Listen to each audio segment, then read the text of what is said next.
Emmanuel Amoseni.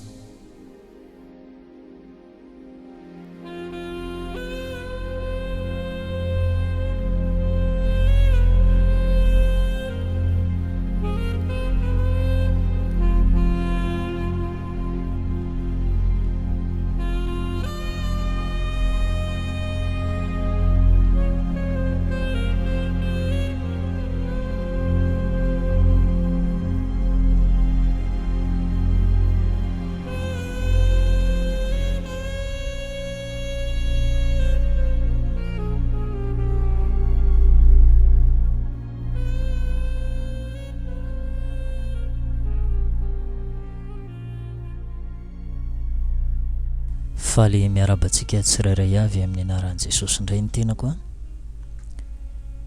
amin'ity takariva ity. Faly manonona ny fiadanan'i Jesosy Kristy eo amintsika tsirairay avy isa-tokantrano isam-batan'olona.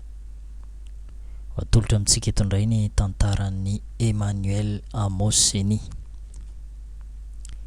Toyiny taiza hoe moa tsika nijanona tao anatin'iny tantaran'ny Emmanuel Amoseni iny dia eo amin'ilay hoe hiatrika fiofanana izy ho amin'ireo toerana anankiroa Inde, Nigeria aloha voalohany indrindra dia avy eo Inde, dia avy eo nampitombo hery izy. Izay zany famitinana fohifohy fa mbola tsy tonga tany amin'ilay hoe fiovam-po niona tamin'i Jesosy izy satria tsy maintsy mbola ampijalijalin'ny devoly aloha izy izay vao nahatsapa an'ilay fahafahana avy amin'ny alalan'i Jesosy Kristy. Indro ary atolotra anao eto indray ny toy ny tantara. Oka tsy toy ny mpiaino fotsiny ihany ianao fa saintsaino izay ambaran'ny tantara fa zavatra tena nisy marina izy ity fa tsy sanatria tantara foronina na angano fa zava-misy marina izay niainan'ity lehilahy anankiray antsoina hoe Emmanuel Amoseni ity ary dia aro finaritra tompoko.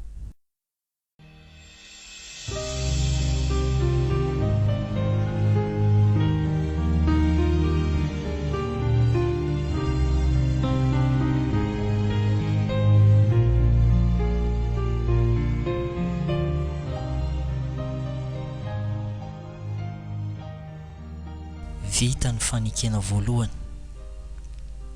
manomboka izao dia anao daholo ireo fananana rehetra ireo fa izao tsy ho hitanao intsony, hoy Alisy tamin'ny Emmanuel Amoseni.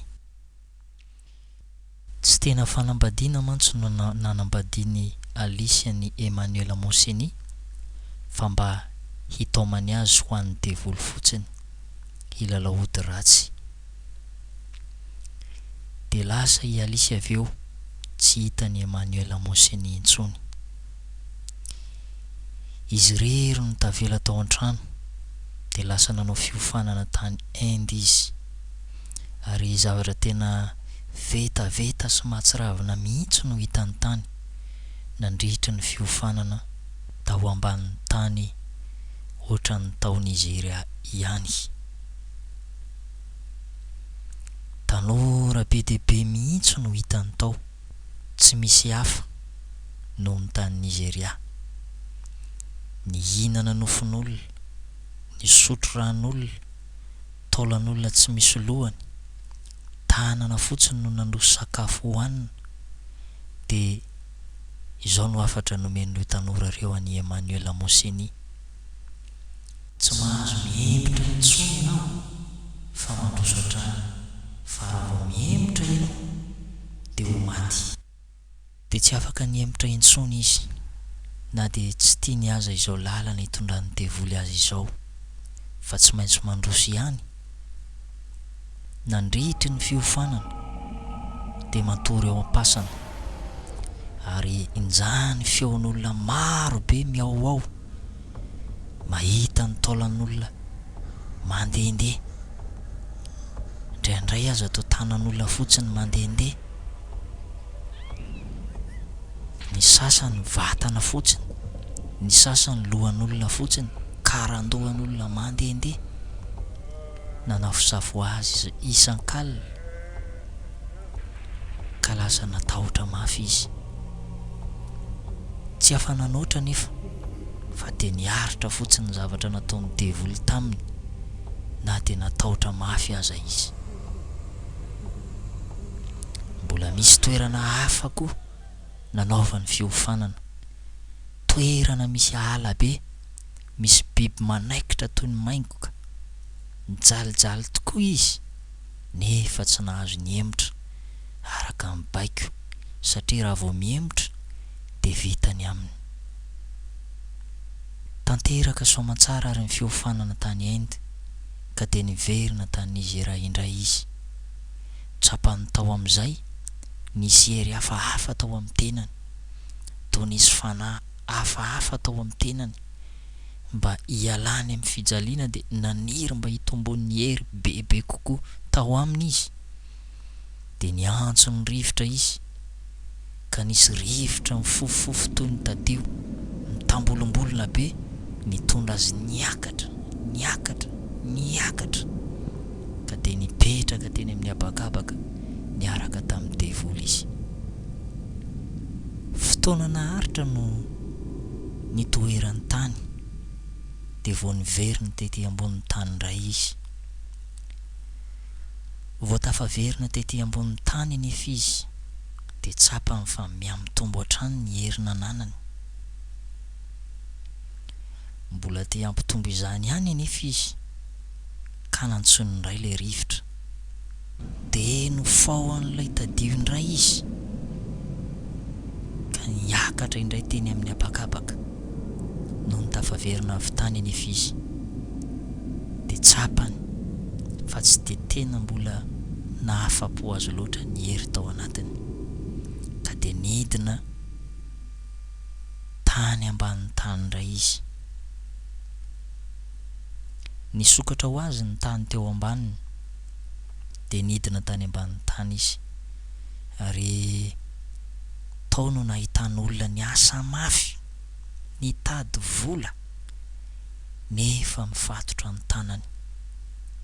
Ka rehefa nanontaniana ireo olona ireo hoe hatao inona aty itony vola itony, dia hoy ilay olona iray teo akaikiny namaly hoe devoly no mampiasa mafy azy ireo ary miasa mafy amin'ny fony rehetra ireo manao vola alefany eny ambonin'ny tany mba hamitahany olombelona hahavariana azy tsy hitodika na hiverina amin'Andriamanitra.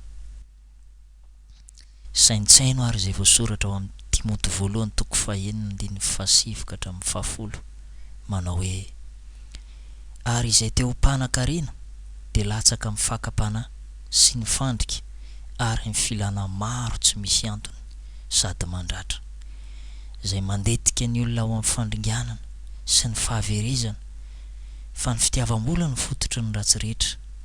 Koa ny sasany izay fatra-pitady izany dia efa voavily ny ala tamin'ny finoana ka nanindrona ny tenany tamin'ny alahelo be.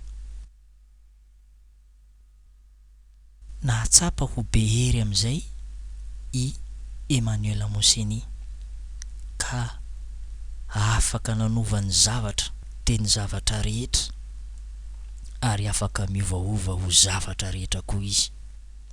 Izay zavatra rehetra tadiavina na automobile izany na inona dia tonga ho azy avokoa.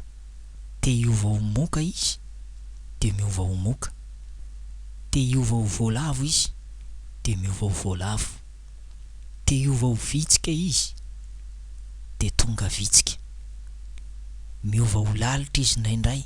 Taorian'izay dia nisy fioforim-be na convention tany Inde. Nieritreritra izy tamin'izay hoe tsy afaka hanatrika ilay fivorim-be mihitsy satria niala tao an-trano izy ka elaela vao tafaverina ary toy izao ny zavatra nitranga. Noraisy ny teny an-tanany fanalahidy ka noho ny novoany ny trano dia olona ngeza be no sady mainty be nipetraka teo ambonin'ny seza no hitany. Hoy io olona io taminy: ianao ve no Emmanuel Moseny? eny tompoko, izao no izy. Matoki fa izao no hakanao, fa iraka avy any amin'ny lehibe aho, fa tsy ampy ny vola idiranao amin'ny fivoriam-be. Ka zao de amboary ny entanao, fa andeha isika. De nandrasany kely teo Emmanuel Moseny ary dia nanontany indray le olona hoe vita ve ny fampirimanao ny entanao? vita hoy Emmanuel Moseny. De nokasihany fotsiny i Emmanuel Moseny de nanjavona.